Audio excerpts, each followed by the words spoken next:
এই তো এখানে লাগাইলে এই পোস্টারটা সবার চোখে পড়বো। 10 দিন জামাতের সাথে নামাজ পড়লেই পেয়ে যাচ্ছেন আইফোন 16 প্রো ম্যাক্স। হ্যাঁ, অনেকদিন ধরে আইফোনের স্বপ্ন ছিল, এইবার মনে হয় এই গরিবের ঘরে আইফোনটা আইবো। একটি বিশেষ ঘোষণা, আপনাদের জন্য এক আকর্ষণীয় অফার অফার অফার অফার 10 দিন জামাতের সাথে নামাজ পড়লেই পেয়ে যাচ্ছেন আইফোন 16 প্রো ম্যাক্স। এই সুযোগ একবার হারাইলে কিন্তু আর পাইবেন না। কি রে মাইক দিয়া কি বলে 10 দিন নামাজ পড়লে কি দিব? আইফোন 16 প্রো ম্যাক্স ও এটার দাম কত?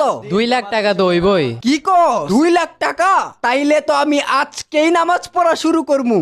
এই ইমাম সাহেব, আপনি মসজিদে উল্টাপাল্টা কি কাহিনী শুরু করছেন? সবাই এগুলো নিয়ে সমালোচনা করতেছে। সভাপতি সাহেব, আমি যখন এই মসজিদে নতুন আসলাম তখন দেখলাম নামাজ পড়ার সময় দুই একজন মুসল্লি ছাড়া আর কেউ আসে না। প্রায় সময় আমি একাই নামাজ পড়তে হয়েছে। তাই আমি মানুষকে মসজিদে এসে নামাজ পড়ার জন্য এই উদ্যোগটা নিয়েছি।